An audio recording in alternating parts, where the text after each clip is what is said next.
I hadn't been inside that office since Grandma Barbara started getting sick. And honestly, I didn't want to be there now either. The only reason I came was because he made me promise I would. The conference room smelled like lemon polish and old paper. It was the kind of smell that sticks to wood and reminds you of secrets people never talk about. My mother sat beside me, adjusting her pearl necklace. Her nails were perfect, and everything about her looked polished. My father sat across from us with his arms crossed tightly, like he was ready for a fight.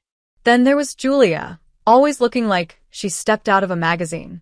She wore a cream-colored blouse that didn't have a single wrinkle and a small smile like she already knew she'd get everything she wanted. Mr. Dillon, Grandma's lawyer for over 32 years, cleared his throat and opened a folder slowly. Everything about him was careful and serious. "We're here to honor the final wishes of Barbara Roberts," he said, looking directly at me before he started reading from the papers. "To Julia Roberts," he began, "the Soda Springs cabin and the 1957 Gibson guitar." Julia blinked. She looked surprised, maybe even disappointed. I could tell she expected more. "To Liam and Bailey Roberts," he continued, "the family grandfather clock, select vinyl records, and a $20,000 donation made in their name to a charity of Mr. Roberts's choosing." My mother made a strange sound, somewhere between a laugh and a cough. "That can't be right," she said, her voice full of disbelief. But Mr. Dillon didn't stop. He turned the page and kept reading, this time slower. "To Madison Roberts, my granddaughter and my confidant, I leave the remainder of my estate, including all financial assets, totaling $45,315,000. The room went silent. No one said a word. Then my father suddenly stood up and shouted, "What?" Julia's jaw clenched. My mother's face turned bright red, and she stood up quickly. "She left us. She doesn't deserve anything," she said angrily. Mr. Dillon didn't even look up. He said, "This will was signed, notarized, and filed by Mr. Barbara Roberts himself for months before his death." They weren't listening anymore. My father rushed forward and grabbed the check Mr. Dillon had just handed me. He held it up like it was fake. "You think this fixes everything?" he yelled at me. Before I could say a word, he struck a match. The flame caught the corner of the check, and the paper turned black as the fire spread across it. My mother snatched the envelope out of my hands and tore it apart. No one looked at me. No one cared what Grandma had actually wanted. They just saw what he gave me, and they couldn't stand it. I held onto the paper tightly, even as Grandma's handwriting started to fade and tear apart. I didn't let go until the words he had written were just tiny shreds. That's when she leaned in close and hissed, "This is what happens when you betray your family." But I didn't move. I didn't cry or beg. I just smiled. It wasn't a real smile, the kind that lights up your face. It was the kind that stays small and cold, the kind that helps you stay strong when everything around you is falling apart. What they didn't know was that the thing they burned wasn't the only thing Grandma left me. What they never saw was the second envelope, still hidden inside my coat pocket. The last real conversation I ever had with my father happened when I was 19. He looked me straight in the eyes and said, "If you walk out that door, you don't walk back in." Why? Because I had turned down a full scholarship to his old university. He wanted me to study business like he did. Instead, I chose a small liberal arts college upstate. I wanted to study visual design. He said it wasn't a real career, just a silly hobby. My mother didn't fight him. She just stood behind him with her lips pressed tight, like she was holding her breath. For weeks later, I came home for Thanksgiving. My room was gone. My desk, my bed, even the bookshelf where Grandma used to leave notes between the pages, all of it was gone. In its place were 2 gray chairs, a fake orchid, and a picture of a lighthouse I'd never seen before. The door no longer said Madison. It now said guest room. Julia walked past me in the hallway, smirking. "Don't be so dramatic," she said. "It's not like you were using it. They didn't cut me off all at once. At first, it was little things. Missed birthday cards. No one answered my calls. Then one month, the rent check my parents had always sent didn't arrive. I called my mom and she sighed. Actions have consequences, Kayla. You wanted to be independent. Now you are. I almost lost my apartment that month, but Grandma saved me. He sent exactly what I needed, no more, no less. After that, the money came quietly, just enough to keep the lights on and the heat working. Nothing flashy. No strings attached. With the money, he sent letters. His handwriting was shaky but beautiful. He never said I was wrong for leaving. He never asked me to return. But in every letter, there was something stronger than rules or silence. Something better than money. There was love. Real, steady, quiet love. The kind that stays with you, even when everything else is gone. He saw me. That's what I always think about when I remember Grandma. The last letter I ever got from him came for weeks before he passed away. It was short, just one sentence, but I've never forgotten it. He wrote, "Survival isn't weakness. It's the first sign of strength." I folded that letter and kept it in my wallet. I carried it with me through every job interview I didn't get, every holiday I spent alone, and every quiet night when I told myself I didn't care.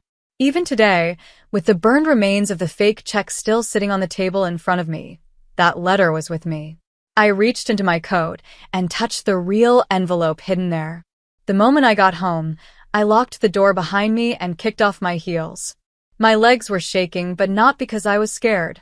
I was just tired in a deep, heavy way that comes from holding yourself together for too long. I placed my coat on a chair and carefully took out the envelope Grandma had given me a month before he died. He gave it to me at a quiet corner booth in Hillstone Diner. He had wrapped it in a cloth napkin, like it was something ancient and valuable. "Don't open it," he said, "unless they burn it." And they had. I broke the wax seal and opened it slowly. Inside was a check. It looked just like the one they burned earlier, same amount, same signature. But in tiny red letters, this one said, "Non-negotiable copy." I didn't panic. My hands didn't even shake. I turned the check over and found something else, a small USB drive taped to the back, along with another note in Grandma's messy handwriting. "Let them burn it. Then open the real file." I plugged the drive into my laptop. There was no password screen, no loading icon. Just one folder labeled Inheritance. Inside was a PDF file, a trust transfer form. It had been signed, witnessed, and filed weeks before. I didn't know the name of the law firm, but the account number listed on the form ended in numbers I'd memorized years ago, Grandma's birthday, written backwards. The money was real. The transfer was done. The check they burned was never meant to be cashed. It was bait, a trap for them to walk into, and they did. I leaned back in my chair. My apartment was silent, the air heavy and still. This wasn't about them anymore. It hadn't been for a long time. Grandma didn't just believe in me. He had planned everything, step by step. And now it was my turn to do the same. The next morning, I tried to check my bank balance. Maybe just to be sure. The screen blinked twice, then showed an error. Account not found. I tried another card. Declined. I refreshed the login screen again and typed my username and password slowly, carefully, as if doing it perfectly would fix the problem. Still nothing. At first, I told myself it had to be a security lock. Maybe the bank flagged the account because of what happened yesterday. Maybe it was just a glitch. But when I called the bank, the man on the phone didn't sound confident. I could hear him tapping at his keyboard. "I'm sorry, Miss Roberts," he said. "Your account is marked as inactive." I frowned. "What does that mean?" There was a pause, then he added, "Actually, it says here deceased." My mouth went dry. "That's a mistake." He paused again. "I'm reading the file now. It was certified by the registrar's office. The date says it was filed 3 weeks ago." I hung up before I could say anything more. My voice was starting to shake. An hour later, I went to the DMV to check for myself. The woman behind the glass window looked at her computer, then frowned. "You're flagged as legally deceased," she said. "There's a death certificate filed under your full name, Madison Bailey Roberts." Her voice was calm, but I saw something shift in her eyes. She looked up at me, unsure of what to say next. "You'll have to file a correction," she added. "But that process can take months." I didn't reply. I just walked out. The cold air outside felt unreal, like I had stepped into a dream. Everything around me looked the same, but it all felt off, like the ground beneath me wasn't solid anymore. Then, across the street, I saw her. A woman was standing still beneath a row of leafless trees. Her sunglasses were too big for such a gray sky. Around her neck was a pale blue silk scarf, the exact one my mother said had gone missing 4 years ago from the dry cleaners. She didn't wave. She didn't look away. She was just watching. I stepped into the crowd and walked. I didn't run, but I moved with purpose. When I turned the corner and glanced back, she was gone. Back in my apartment, I opened the drawer where I kept all of Grandma's letters. I spread them out on the table like a trail, trying to understand. This wasn't just about losing money or being left out of the will. Someone was trying to erase me, completely. And they were making sure it worked. I opened my laptop and took out the USB Grandma had left me. The folder he had named Inheritance was still there. Somewhere inside it had to be the next step. In my nightstand, I found the brass key Grandma gave me on my 19th birthday. It had been wrapped in an old handkerchief for years. He never told me what it was for. Only that one day, when I was ready to claim myself, I'd know. That day had come. Langford Private Vaults was a quiet place behind an unmarked door near the edge of the old district. It sat between a wine shop and a dusty bookstore. The woman at the front desk looked at the key, checked a list, and nodded. She didn't ask questions. She led me down a cold hallway. Box 19, she said, unlocking a metal drawer and sliding it forward. I nodded and waited until the woman left the room and the door shut behind her. Only then did I reach into the metal drawer. Inside was a black folder. It felt cold and smooth, the kind made to protect things from fire. I opened it slowly, hands steady. The first thing I saw was a certified cashier's check. This one was real. The bank seal was stamped right into the paper. It was made out to me, and the amount said $45 million. Behind the check was a thick stack of documents. These were notarized land papers, legal proof that every part of the family estate, every bit of property now belonged to me. After that came more papers, stock certificates for Robert's Carroll Holdings. Every voting share, every decision-making right, was now in my name. Page after page, I saw it. Madison Roberts. At the bottom of the folder was a small velvet pouch. Inside it was a flash drive. When I got back to my apartment, I plugged it into my laptop. There was just one file. I clicked on it and my grandma's face filled the screen. He was sitting in his favorite chair in the sunroom. Light streamed in behind him. He looked older than I remembered, but strong. "If you're seeing this, Kayla," he said, "then they did exactly what I was afraid of. They tried to erase you." He spoke slowly, carefully, like every word mattered. "You were always the quiet one. The one who paid attention. The one who felt too much but said too little. That's why they feared you. That's why I trusted you." He leaned in slightly. His eyes were tired, but still sharp. "This isn't just about money. It's about memory. It's about legacy. And if they try to burn yours down, this is how you rebuild it." The screen faded to black. I sat there in silence, but I already knew what to do next. That's when I saw the envelope taped just below the peephole of my apartment door. It was plain and white. No name. No return address. Just one sentence typed in neat, black letters. They didn't burn the real check. "Look in box array at Langford Security." No signature.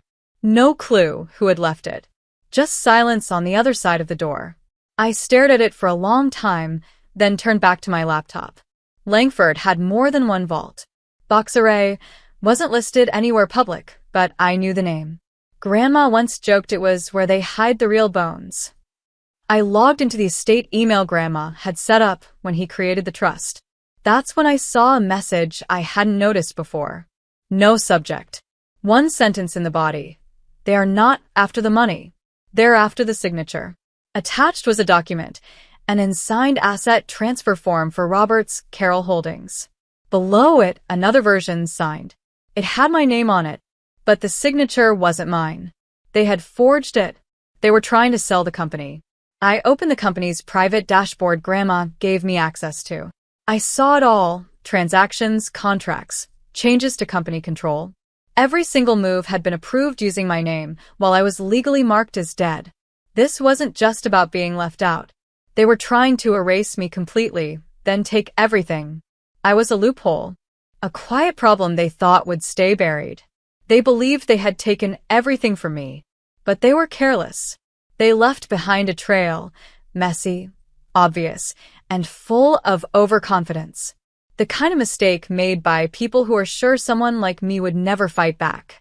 I reached for Grandma's flash drive again and opened the folder labeled Huntington Land Archives. My name was listed under every property. One address stood out. I knew where I needed to go next. The lease was under the name David Tennant, which made me smile.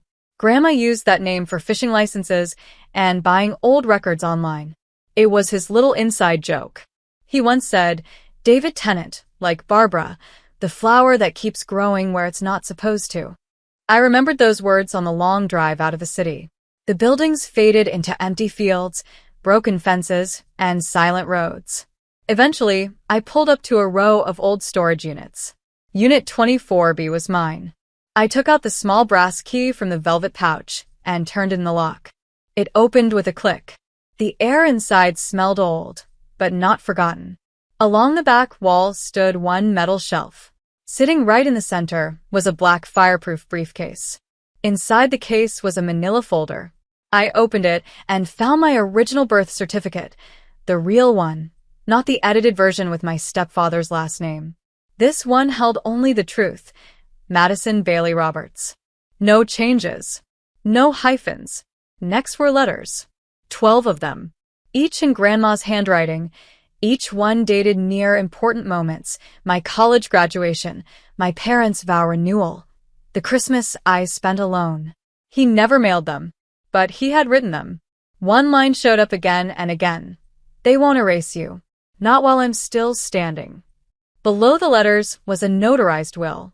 The date proved it was signed after the fake report of my death. His signature was strong and clear. He had left everything to me. Not Julia. Not Liam. Not my mother. Me. And then I found something that took my breath away. A deed. The Roberts estate in Huntington, West Virginia. The land itself now legally mine. My name was printed on it in bold. Madison Bailey Roberts. I hadn't just inherited a house. I had inherited the ground beneath their power. And they had no idea. I sat in a cracked plastic chair near the door, holding the folder tight against my chest. For the first time in years, I felt the truth of my name. I wasn't a ghost. And they didn't know I was already on my way back through the door they thought they had locked forever. When I handed Frances Bavier, the lawyer, the briefcase, she didn't say much. She flipped through the documents, eyes sharp. "We'll move fast," she said. There was no surprise in her voice. Just calm certainty. Like someone who had seen enough family lies to know when the truth had teeth. We filed the legal challenge within 72 hours. The court hearing was set for Saturday. The courthouse smelled like old decisions and freshly waxed floors. And I was ready. I wore black to court. Not because I was in mourning, but because black can be armor, even when it doesn't make noise. My parents arrived together. They had a young lawyer with them, his suit too tight and his smirk too wide. Julia walked behind them, her lips shiny with lip gloss and her eyes on her phone. None of them looked at me. Judge James was in charge of the courtroom. He was known for being strict, using short sentences, and having no patience for drama. When our case was called, he gave a quick nod to Frances, my lawyer. She stood up with calm confidence. Her voice was clear. "We are here to challenge the handling of Barbara Roberts' estate," she said, "on the grounds of forgery, pressure, and erasing the legal identity of my client, Madison Roberts." The other lawyer rolled his eyes. "Your Honor, my clients are the listed beneficiaries," he said. "Any attempt to change the will after Mr. Roberts' death is not only false, it's emotional and baseless." Frances didn't flinch. She tapped her tablet. "Your Honor, the deceased saw this coming," she said. She clicked one button. The lights dimmed. A large screen behind the judge lit up. Grandma's face appeared. "If they're watching this," he said, "it means they tried to erase her." His voice was calm and steady. Let the record show. I changed the will knowingly. I wasn't forced. I named Madison as my only heir because she earned it, because she survived what they put her through. The courtroom went silent. Julia opened her mouth, then closed it again. My mother looked down at her hands. My father shifted in his seat like he wanted to argue. But Judge James raised his hand. That's enough, he said sharply. Then he looked at them, not kindly. You didn't just try to trick this court, he said. You tried to erase a person. He turned to me. This court recognizes Madison Roberts as the only legal heir to Barbara Roberts' estate. All assets belonging to the other parties will be frozen while we investigate further. I finally let out a breath. Not relief exactly, but release. The damage had already been done. Now it was time for justice. Later that day, Julia texted me twice. The first message was short. Please. The second was longer. Can we just talk? Just us. Like before. I agreed to meet her at a quiet cafe near the courthouse. A neutral place, with no memories attached. She was already there when I arrived, stirring a cup of coffee she hadn't taken a sip from. Her smile wavered a little when she saw me. It was small, maybe even real. I didn't know, Julia said quickly, before I could even sit down. About the death certificate. About the will. They told me it was just a routine form. I signed it where Dad told me to. I didn't answer. I just placed my phone on the table. The screen stayed dark, but it was recording. I swear, Kayla, she said, voice shaky. I didn't mean for any of this to happen. I didn't know they would go that far. Her voice cracked as she continued. I thought we were just trying to protect what was ours. I looked at her. What was yours? She flinched at the words. I mean, I didn't think you'd fight. You always just walked away before. That part was true. I used to walk away from everything. But I wasn't that person anymore. I'm sorry, she whispered. I was scared. I thought if I didn't go along with it, they'd cut me out too. She wiped a tear with the sleeve of her fancy coat. And I believed she was sorry. Maybe even truly sad. But I didn't care. There was no anger in me. No yelling. Just silence. I picked up my phone, slipped it into my pocket, and stood up. I didn't look back as I walked away. I heard her call my name as I left the cafe, but I didn't stop. Outside, the air smelled like rain was coming. I pulled my coat tighter and kept walking. Not toward the past. Not even toward revenge. Just forward.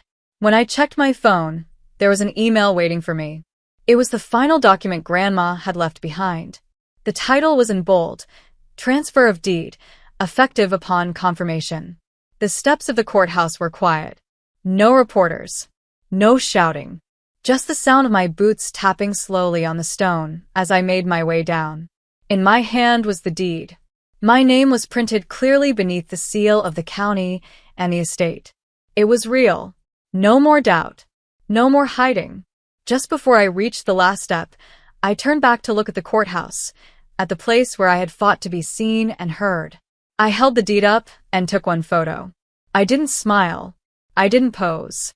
I just stood still. Then I typed one simple caption. They tried to burn the legacy. I inherited the foundation.